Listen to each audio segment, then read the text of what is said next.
سیدنا حیدر کرار رضی اللہ تعالی عنہ جب لوگوں کے اور کوفے والوں کے دھوکے سے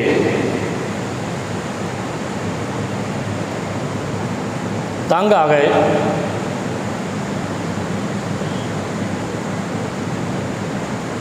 تو منبر پر انہوں نے اہل کوفہ کے لیے بد دعا کی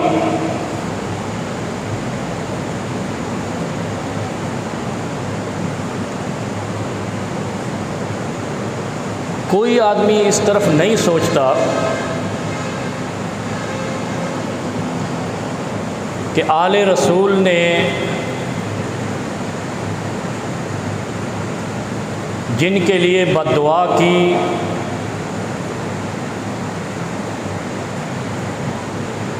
وہ سکون کیسے پائیں گے؟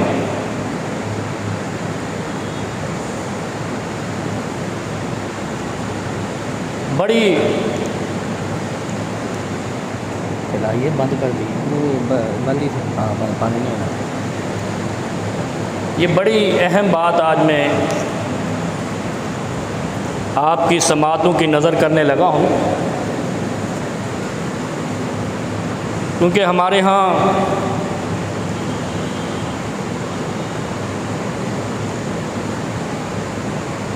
محقق کم ہیں، مفتی زیادہ ہیں، پھر مفتی کم ہیں، مفتری زیادہ ہیں. اور مفتری کہتے ہیں جو کہانیاں داستانیں گڑھنے والے ہوں، گڑنتیے، قصہ گو، افسانوی دنیا بسانے والے.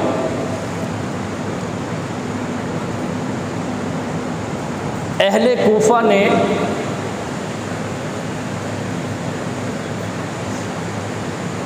اسلام سے وفا نہیں کی. مسلمان تو ہوئے، اچھے لوگ بھی تھے، لیکن حکم اکثریت پہ لگتا ہے.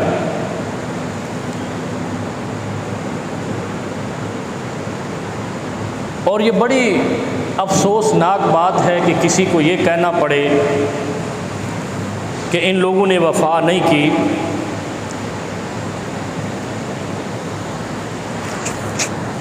یہ بہت بڑا ایک دھوکہ تھا عراقیوں کا، جو بعد میں کربلا کے نام سے مشہور ہوا.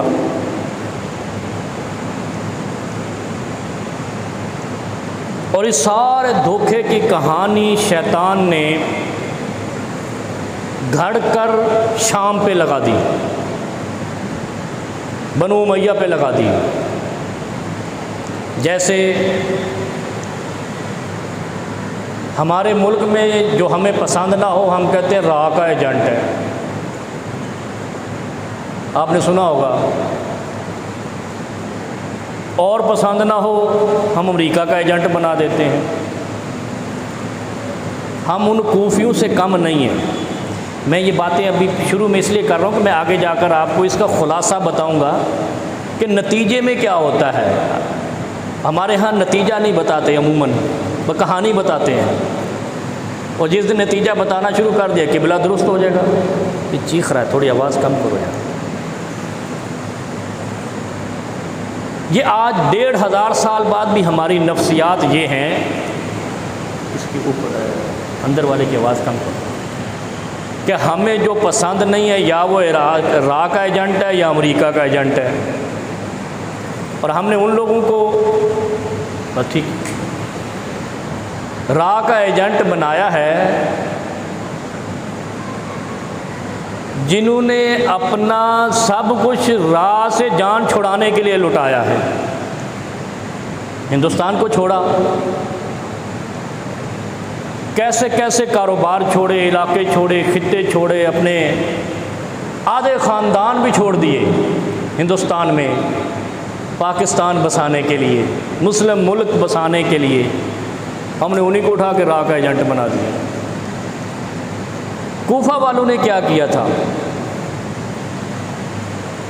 اتنی محبت دی اتنی محبت دی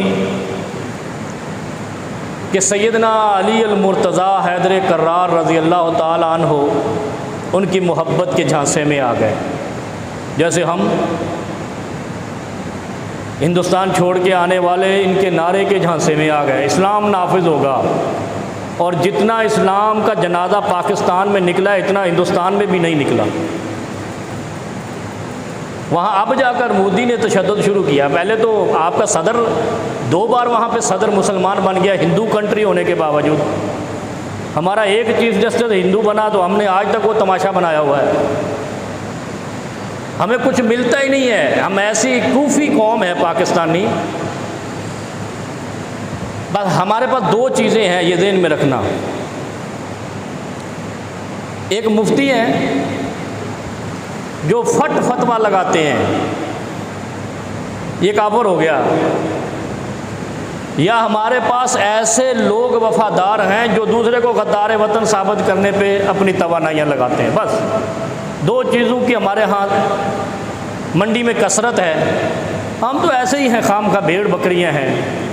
کبھی سیلاب آتا ہے ہمیں بہا کر لے جاتا ہے، کبھی زلزلہ آتا ہے پورا شہر بہا کر لے جاتا ہے، اور کبھی کچھ ہوتا ہے کبھی کچھ ہوتا ہے. لیکن ہماری حالت کیا ہے جو کوفیوں کی تھی؟ کیا اب آپ دیکھیں نا، آپ کے ملک کا نصف سے زیادہ حصہ پانی میں بہہ گیا ہے. لاکھوں میں مکان صفحہ ہستی سے مٹ گئے، لوگوں کے سائبان اجڑ گئے.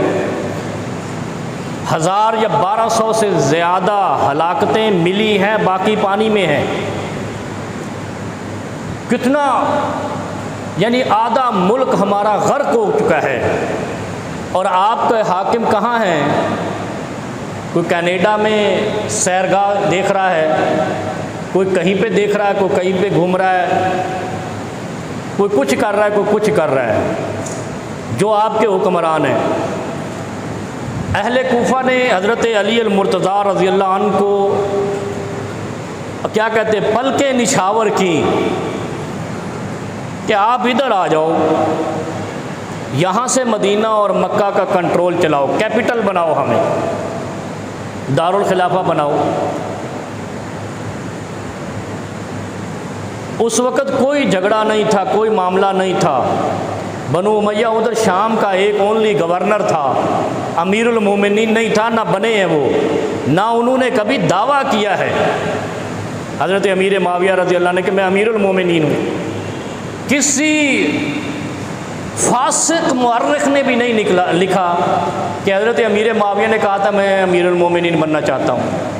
پتہ نہیں یہ کہاں سے یاجوج ماجوج کی طرح مفتی نکلتے ہیں اور اس طرح کے لوگ نکلتے ہیں جو فتوے لگاتے ہیں جی ایسے ہو گیا. کچھ بھی نہیں ہوا. امیر المومنین نے، حضرت امیر معاویہ نے مرتے دم تک یہ دعویٰ نہیں کیا تھا کہ میں امیر المومنین بننا چاہتا ہوں یا مجھے بناؤ. مسئلہ کیا تھا؟ وہ یرغمال ہوتے نا، یرغمال، اس کی میں ایک پوزیشن بتاتا ہوں of the record in camera. ہمارے ہاں بھی ایسا بنایا جاتا ہے. کچھ لوگوں کو اٹھایا جاتا ہے، کوٹا جاتا ہے، پریس کیا جاتا ہے، پھر کہا جاتا ہے ہمارے لیے خدمات دینی ہے، جاسوسی کرنی ہے، خبریں لانی ہیں. اب آپ دیکھیں حضرت علی رضی اللہ عنہ مومن ہے، مسلمان ہیں. ہم بھی دھوکہ ہم بھی کھا جاتے ہیں. دھوکہ کھانا کوئی بڑی بات نہیں ہے. اصل میں جنہوں نے دھوکہ کرنا ہے انجام ان کا دیکھنا ہے. جن سے دھوکہ ہوتا ہے ان کو کبھی نقصان. جتنے لوگوں سے دھوکہ ہوا ہے تاریخ اسلام میں، ان کو آپ دیکھیں کہ بعد والی نسلیں ان کے لیے آج تک دعائیں کرتی ہیں. اور جنہوں نے دھوکے دیے ہیں وہ فاطمیہ ہو، عثمانیہ ہوں، عباسیہ ہوں، مغلیہ ہوں، ان کو لوگ بد دعائیں دیتے ہیں. اور یہ قیامت تک چلنا ہے اور حشر نشر میں بھی ایسے ہی ہونا ہے. کل اللہ کے فرشتوں نے بھی ان پر لعنت کرنی ہے اور ان کو جہنم میں ڈالنا ہے. دھوکہ دینا اسلام میں سب سے بڑا جرم ہے. شرک اکبر کی طرح یہ جرم ہے. گناہ کبیرہ ہے۔ نبی علیہ الصلوۃ والسلام نے باقاعدہ اس کے لیے دعا سکھائی ہے کہ کوئی مجھے دھوکہ نہ دے دے، اور اگر مجھے بھی کوئی دھوکہ دے دے تو نبی علیہ السلام نے فرمایا تھا کہ میں بھی بشر ہوں، میں بھی انسان ہوں، میں بھی لوگوں کی چرب زبانی میں آ سکتا ہوں، اگر مجھ سے کوئی غلط فیصلہ ہو جائے تو مجھے تنبیہ کر دینا۔ حضرت علی المرتضیٰ کوفے کیپٹل شفٹ کیا، جو ہی کیپٹل کوفہ شفٹ کیا انہی لوگوں نے حضرت علی المرتضیٰ سے دھوکہ کیا۔ در حقیقت مسئلہ کیا تھا، میں آج آپ کو ایک بڑا اہم مسئلہ بتاتا ہوں۔ کوئی جھگڑا نہیں تھا آل رسول میں یا بنی امیہ میں، محبتیں تھیں، رشتے تھے، پیار تھا، الفتیں تھیں، اکٹھ تھا۔ حضرت عثمان رضی اللہ عنہ شہید ہو گئے تھے باغیوں کی وجہ سے۔ اچھا، ان باغیوں میں بھی کون ہے؟ کچھ صحابہ بھی تھے، کچھ صحابہ کی اولادیں بھی تھیں جنہوں نے سیدنا عثمان رضی اللہ عنہ کو شہید کیا تھا، اور بچانے والوں میں کون تھے؟ یہی حضرت علی المرتضیٰ اور حضرت حسین اور حضرت حسن اور صحابہ کرام، یہ ان کی دفاعی لائن تھے۔ مسئلہ یہ تھا کہ جب حضرت عثمان رضی اللہ عنہ کی شہادت ہوئی تو امیر المومنین نامزد ہوئے حضرت علی المرتضیٰ، کسی کو کوئی اعتراض نہیں تھا، کسی کو آج تک کسی نے کوڈ بھی نہیں کیا، کسی مورخ نے نہیں کوڈ کیا کہ حضرت علی کے امیر المومنین بننے پر کسی ایک مدینے یا مکے کے یا مسلمانوں میں سے کسی ایک نے اعتراض لکھا ہو یا کیا ہو کہ مجھے اعتراض ہے حضرت امیر المومنین علی المرتضیٰ کے امیر بننے پر۔ کسی نے نہیں کیا۔ اور دشمنوں جو آج کے ان کے دشمن بنے ہوئے ہیں، ان کے اندر مشاجرات صحابہ میں، انہوں نے بھی نہیں آج تک کہا۔ میں نے آج تک کسی ذاکر کی تقریر نہیں سنی کسی ان کے مبلغ کی کہ جس نے کہا ہو کہ حضرت فلاں نے جو ہے نا وہ اعتراض کیا تھا حضرت علی المرتضیٰ کے خلیفہ بننے پر۔ جھوٹ، اچھا یہ جھوٹ بھی نہیں بول سکتے، کیونکہ یہ جھوٹ کس پر بولنا ہے، اس بات کا جھوٹ نہیں بول سکتے۔ آل رسول پر باندھنا ہوگا یا صحابہ پر باندھنا ہوگا، وہاں اللہ تعالیٰ ان کی زبانوں کو گم کر دیتا ہے، قلم شل کر دیتا ہے۔ کوئی کتاب تاریخ میں ایسی موجود نہیں ہے، وہ سنیوں کی ہو یا شیعوں کی ہو، جس میں یہ لکھا ہو کہ حضرت علی کے امیر المومنین بننے پر اس شخص نے اعتراض کیا تھا۔ پورے عرب میں مسلمانوں میں اس وقت خوشی تھی، جس طرح حضرت ابو بکر کے خلیفہ بننے پر ہوئی، اسی طرح حضرت عمر کے بننے پر ہوئی، اسی طرح حضرت علی المرتضیٰ کے امیر المومنین بننے پر خوشی تھی۔ مسئلہ کیا تھا؟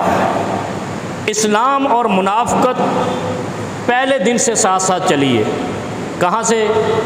پہلے عبداللہ ابن ابی ابن سلول تھے، پھر عبداللہ ابن سبا تھے، جو در پردہ یہودی تھے،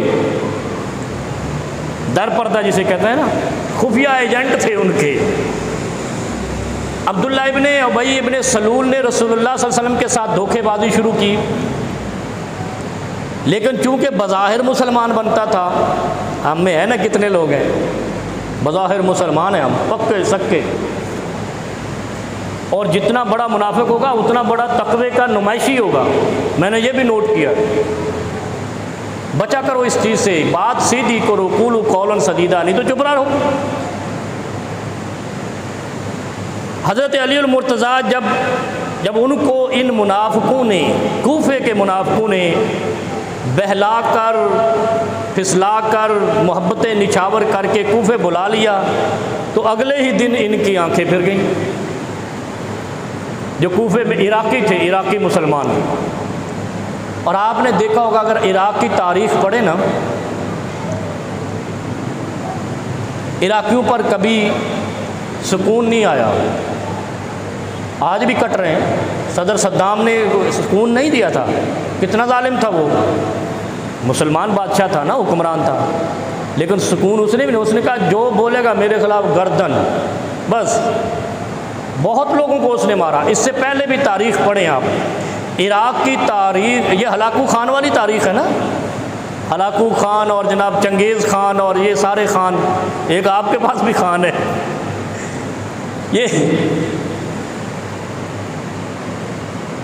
جب سے حضرت علی المرتضیٰ رضی اللہ عنہ کے ساتھ ایک کوفیوں نے دھوکہ کیا، عراقیوں کو کوئی نہ کوئی خان ملتا رہا، وہ چنگیز خان کی صورت میں یا ہلاکو خان کی صورت میں ہو، صدام خان کی ضرورت میں ہو، یا کوئی بھی ہو، ابھی بھی جو بیٹھا ہوا ہے وہ بھی کوئی سکون نہیں ہے۔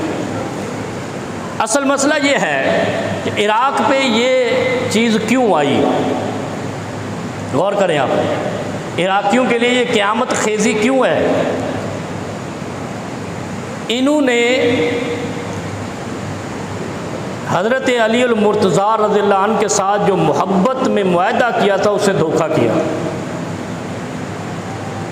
دھوکہ کر لیا۔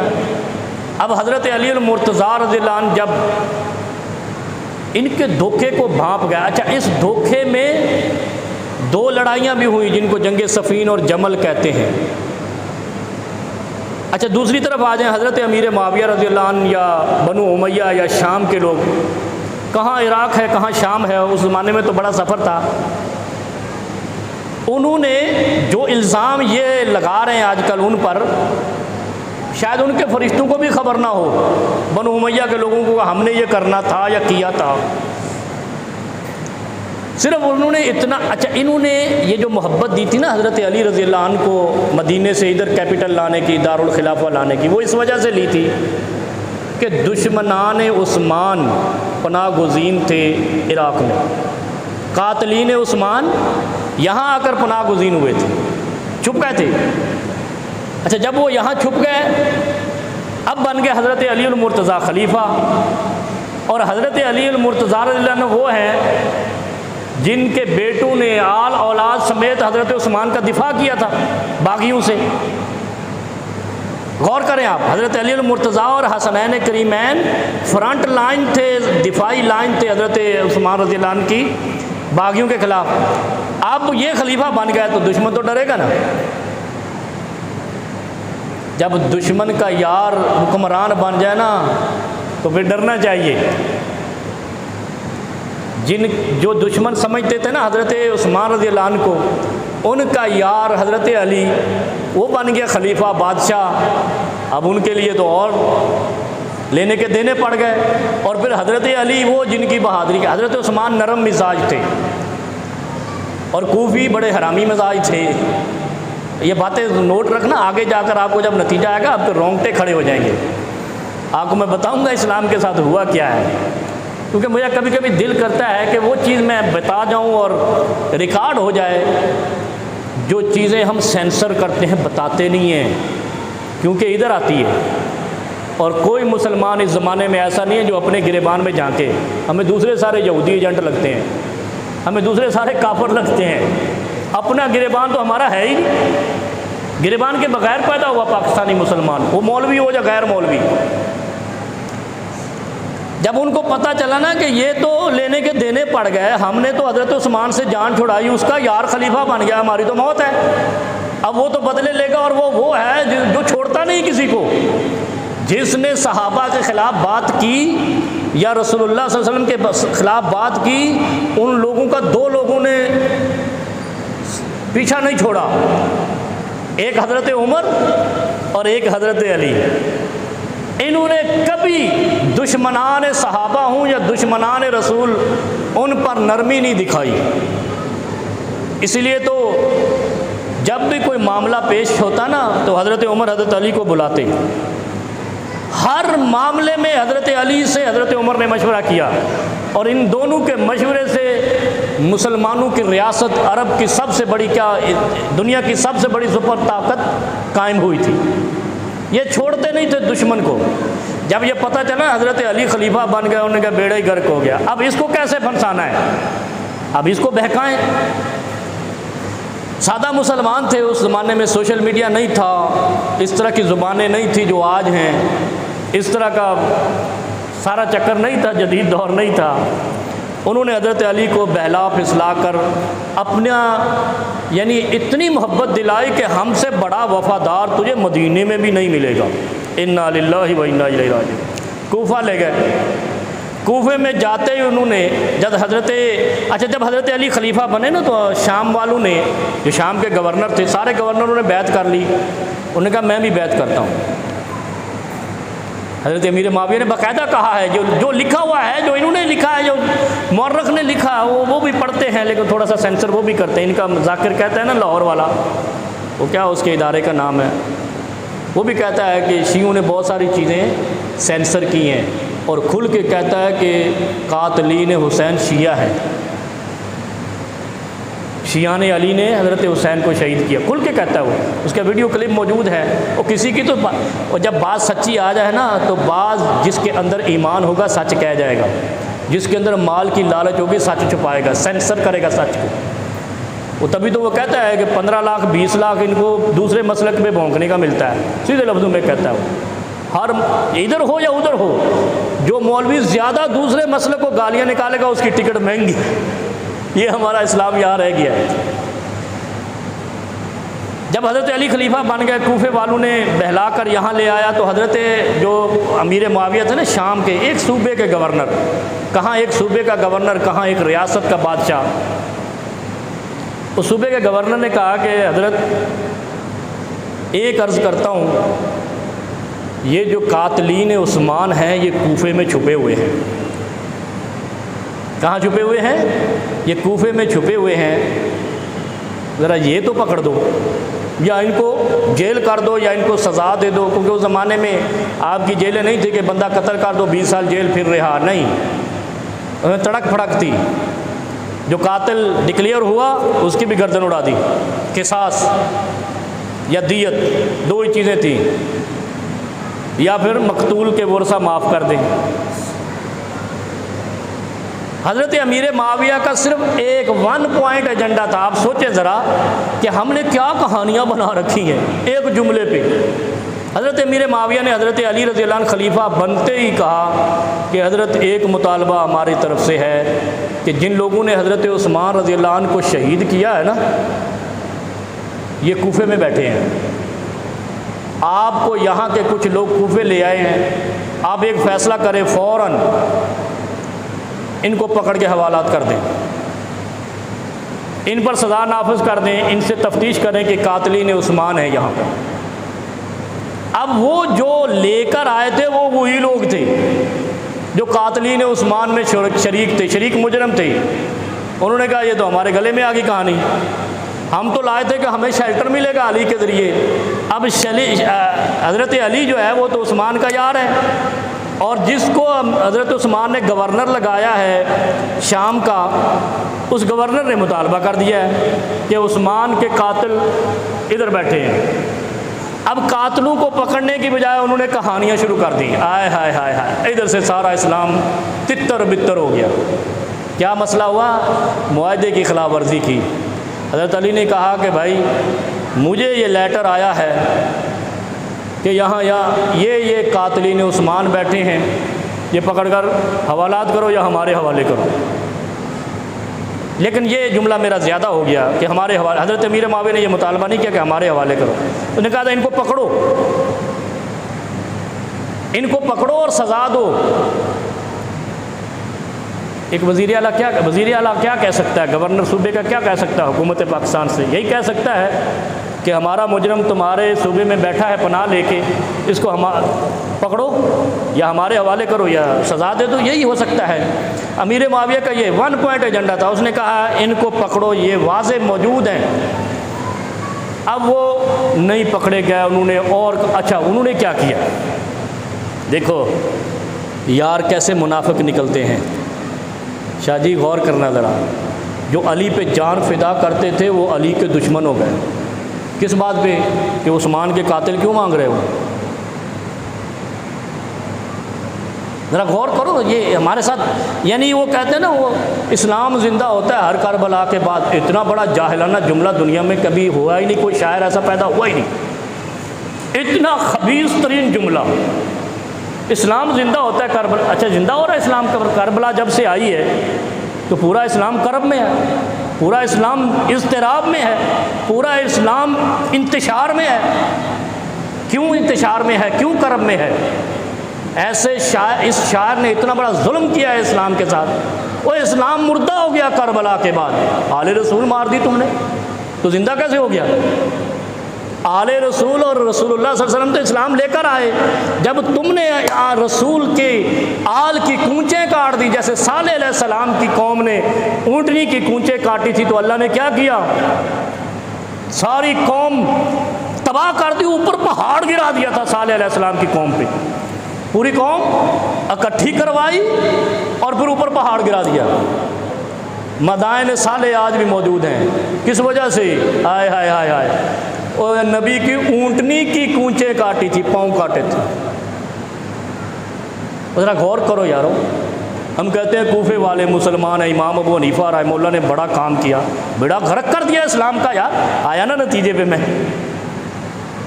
کوئی غلط بات نہیں. ذرا تاریخ کو اس طریقے سے پڑھو جیسے پڑھنے کا حق ہے.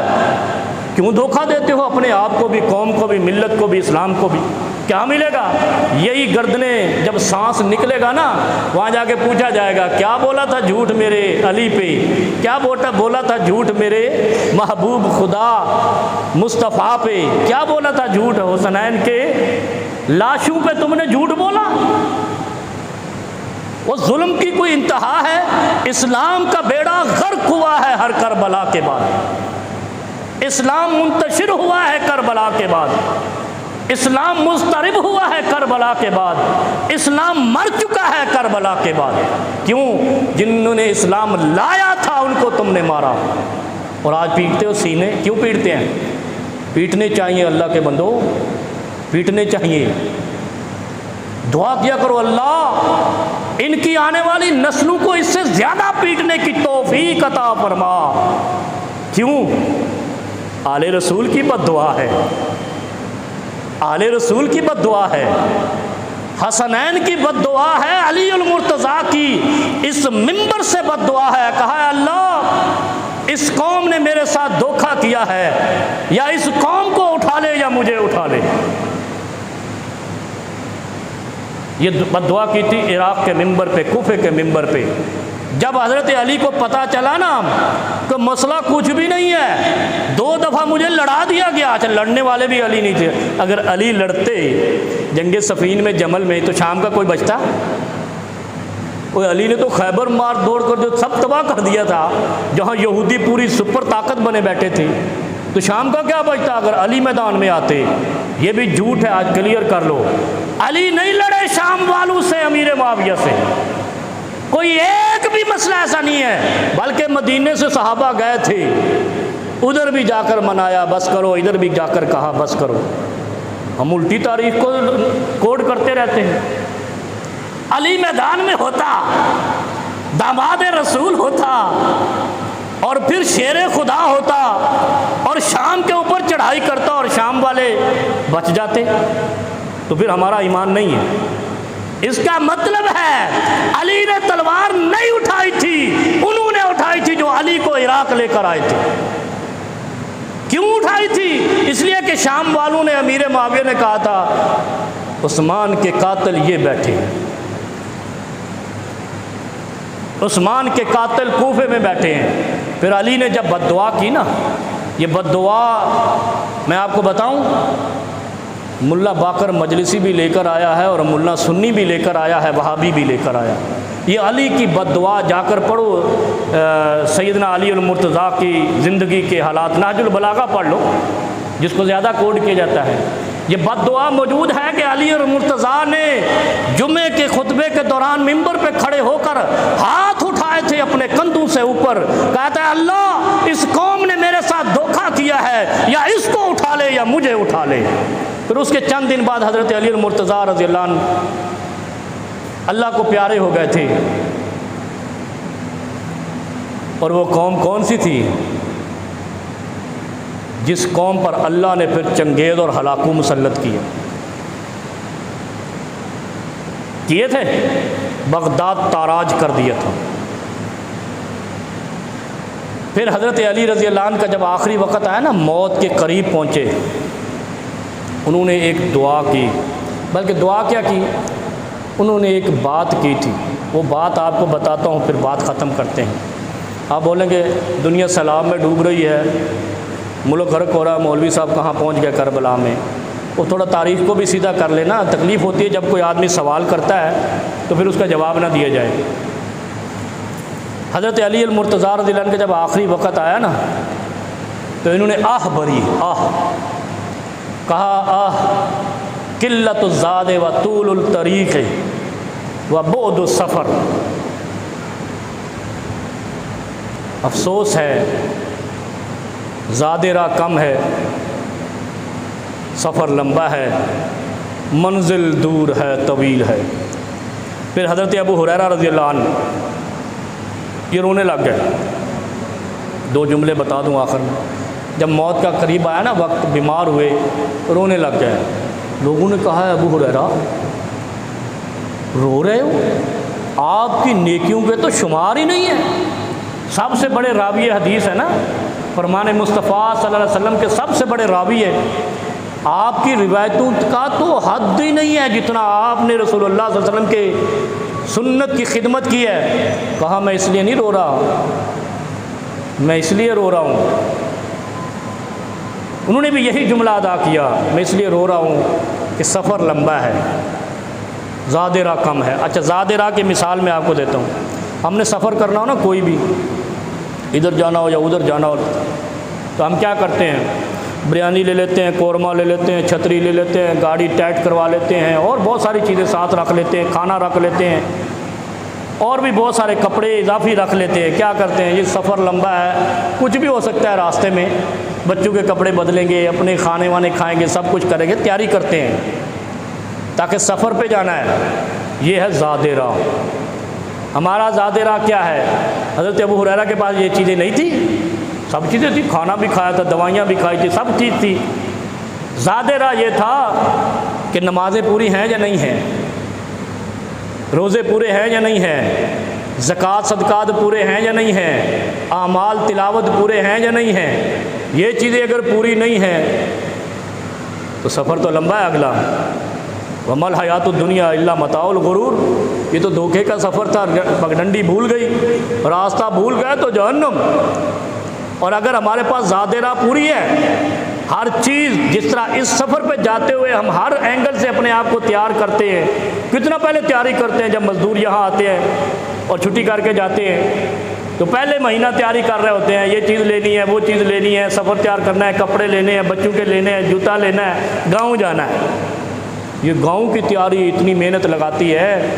اور جب قبر کی تیاری جو آخری منزل ہے، جو دھوکے کی منزل نہیں ہے، یہ دنیا دھوکے کی منزل ہے، اس کے لیے ہمارے اعمال پورے. یہ حضرت ابو ہریرہ حضرت علی نے بتایا کہ یہ اعمال پورے ہیں تو سفر طویل نہیں ہوگا، ورنہ چھوٹا سفر بھی بڑا مشکل لگے گا. نئے راستے پہ بندہ جائے نا تو گاڑی آہستہ چلتی ہے، وہ دیر لگتی ہے. اگر 2-4 چکر لگا لے تو منٹوں میں سفر ہو جاتا ہے. بندہ کہتا ہے پہلے آیا تھا گھنٹہ لگا، بھی آدھا گھنٹہ لگا. کیوں؟ جانکاری ہو گئی. آخرت کے سفر کی جانکاری حاصل کرو، آخرت کا سفر تیار کرو. جب علی المرتضیٰ جیسے موت کے وقت رو پڑتے ہیں، جب ابو ہریرہ جیسے موت کے وقت رو پڑتے ہیں، تو جس طرح سفر میں جانے کے لیے ہر چیز تیار کرتے ہو، قبر کی تیاری کے لیے اپنے آپ کو تیار کرو. اور سب سے بڑی، اسلام قرآن پہ استوار ہوتا ہے، اور اسلام نے سب سے بڑی سزا کس کو دی ہے؟ منافق کو. پتہ ہے آپ کو؟ اور منافق کا لفظ صرف ایک شخص پہ بولا ہے اسلام نے، اور کسی پہ نہیں بولا. یہ نوٹ کرنا. آج اسلام میں منافق صرف ایک طرح کا آدمی ہوتا ہے. ہر کسی کو منافق بول دیتے ہیں، جو ملتا منافق نہیں بولا کرو. اگر وہ منافق نہیں ہوا تم ہو جاؤ گے. کلیئر بات ہے. جو فتویٰ دوسرے پر لگاؤ گے، اگر اس میں وہ بیماری نہیں ہے تو تیری طرف پلٹ آئی. جیسے کہتے ہیں نا، گالی دو گے، اگلے نے نہیں جواب دیا تو تمہارے اوپر پلٹ آئی. منافق صرف ایک طرح کا آدمی ہوتا ہے، اور وہ ہے جو دوسرے سے دھوکہ کرتا ہے. کوفے والوں نے حضرت علی سے دھوکہ کیا، حضرت حسین سے دھوکہ کیا. وہ منافقین اسلام ٹھہرے. آج تک اسلام کو تتر بتر کرنے میں کوفے کا ہاتھ ہے. جتنے مرضی امام نکال لو کوفے سے. اگر کوفے کے لوگوں میں حیا اور وفا ہوتی تو کوئی دنیا میں ایسا شخص نہیں ہے جو کسی بندے کو کہے کہ وہ غوث اعظم ہے. کیوں کہا گیا شیخ عبد القادر جیلانی رحمۃ اللہ علیہ کو؟ اس لیے کہ اس خطے کے لوگوں نے یہ اس کے بارے میں جملہ نکالا تو پھر آگے شیطان نے پھیلایا، کیونکہ کوفے سے ہر فتنہ پھوٹا ہے۔ کوفے والوں نے نہ اسلام سے وفاداری کی ہے، نہ آل رسول سے وفاداری کی ہے، اور آج تک اگر مسلمانوں میں فرقے ہیں اور فتنے کی شکل اختیار کر چکے ہیں تو اس کے پیچھے کوفے کا ہاتھ ہے۔ ورنہ مجھے بتاؤ، میں ایک مختصر سی بات کرتا ہوں۔ حضرت انس بن مالک رضی اللہ تعالیٰ عنہ 96 ہجری میں فوت ہوتے ہیں۔ یہ صحابی رسول وہ ہیں جو خدمت النبی 10 سنین، جو 10 سال تک صرف خدمت نبی میں رہے، 96 ہجری میں فوت ہوتے ہیں، اور امام ابو حنیفہ 140 ہجری میں فوت ہوتے ہیں۔ کتنے سال کا فرق ہے؟ 44 سال کا۔ 44 سال جو بعد میں فوت ہوتے ہیں، اس کا مطلب ہے 44 سال جو بعد میں فوت ہوئے وہ حضرت انس بن مالک کے زمانے میں موجود تھے، زندہ تھے، لکھ بھی رہے تھے، پڑھ بھی رہے تھے، پڑھا بھی رہے تھے۔ غور کرنا ذرا، پھر نہیں کہنا کہ بڑی ہمارے فرقے پہ باتیں، کہ فرقے کوئی بھی، میرا بھی فرقہ ہو، میں اس پہ بھی بات کرتا ہوں، وہ کی ہے۔ 44 سال بعد امام ابو حنیفہ رحمہ اللہ فوت ہوتے ہیں انس بن مالک رضی اللہ عنہ سے، اور انس بن مالک رضی اللہ عنہ وہ ہیں جنہوں نے 10 سال لیل و نہار شب و روز محمد مصطفیٰ صلی اللہ علیہ وسلم کی خدمت میں گزارے۔ جو شب و روز ساتھ گزارے، خدمت پہ خادم خاص ہو، اس کو زیادہ علم ہوتا ہے۔ اچھا، دوسری بات کیا ہے، انس بن مالک رضی اللہ عنہ کی تقلید نہیں کرتے، 40 سال پہلے والے کی کر لو۔ انس بن مالک کو امام نہیں مانتے، کیوں؟ وہ تو صحابی رسول ہے، اس کے پاس جو علم ہے اور کسی کے پاس ہے نہیں، کیونکہ وہ شب و روز کے ساتھی ہیں۔ 40 سال بعد، اچھا تیسری بات کیا ہے، انس بن مالک بھی عربی ہیں، عرب کے ہیں، اور حضرت امام ابو حنیفہ رحمہ اللہ بھی عربی ہیں، عرب کے ہیں۔ اب ان کو امام ابو حنیفہ رحمہ اللہ کی عربی تو سمجھ آتی ہے، حضرت انس بن مالک کی عربی کیوں نہیں سمجھ آتی؟ 40 سال بعد والے کے نام پہ فرقہ بنا لیا۔ پہلے 40 سال جو پہلے صحابی رسول ہیں، جن کی قدموں کی خاک کے برابر بھی ہم نہیں ہیں، اور امام ابو حنیفہ کو ہم کچھ بھی نہ مانے تب بھی بخشے جائیں گے، امام مالک کو ہم کچھ بھی نہ مانے تو ہماری بخشش ان سے منسلک نہیں ہے۔ ہمارے لیے پیمانہ سنت الخلفاء الراشدین المہدیین الصحابی کالنجوم، جس نے صحابی ایک کا بھی پلو پکڑ لیا وہ ستارہ بن گیا، وہ زمین پر ستارہ بن گیا۔ امام ابو حنیفہ کی عربی ان کو سمجھ آتی ہے، 40 سال پہلے والے صحابی کی سمجھ کیوں نہیں آتی؟ کبھی سوال کرنا اپنے من سے۔ اور اگر آپ کسی صحابی کا پلو پکڑ لیں، آپ کی کامیابی 100% ہے، اور اس کے بعد والے کسی کا بھی پلو پکڑے، کوئی کامیابی کی ضمانت نہیں، کوئی ضمانت نہیں ہے، چاہے جو مرضی آ جائے، کوئی کسی کو بخشوا نہیں سکتا۔ لو سرقت فاطمہ بنت محمد لقطعت یدہا، پیغمبر خدا نے کہا تھا کہ اگر میری بیٹی بھی چوری کرتی تو میں ہاتھ کاٹ دیتا، کسی کو بخشنے کی بات کیا ہے؟ کوئی کسی کو نہیں بخشوائے گا، اپنے اعمال پہ جانا ہے۔ لیکن اتنا ضرور یاد رکھنا کہ آج بڑی بات کہہ دی ہے کہ 40 سال پہلے والی اسی خطے کے عربی شخص صحابی رسول جس کے پلو پکڑنے سے وہ جنت لے جاتا، اس کی تقلید کیوں نہیں کرتے ہو؟ کیا گنوایا ہے تمہارا انہوں؟ آؤ نہ مل کے عبداللہ ابن مسعود کی تقلید کرتے ہیں، آؤ نہ مل کے کرتے ہیں تقلید انس بن مالک کی، آؤ نہ کرتے ہیں صدیق اکبر، عمر فاروق، عثمان غنی اور علی المرتضیٰ کی۔ انہوں نے کیا گنوایا ہے؟ وہ تو وہ ہے جنہوں نے اپنی آنکھوں سے خدا کے محبوب کو دیکھا ہے، جنہوں نے اپنی آنکھوں سے، اپنے ہاتھوں سے محبوب خدا کو اٹھایا ہے، جنہوں نے اپنے کندھے پہ خدا کے رسول کو سفر کرایا ہے، اس کو کیوں نہیں امام مانتے؟ کیا گنوایا ہے صحابہ نے تمہارا ظالموں؟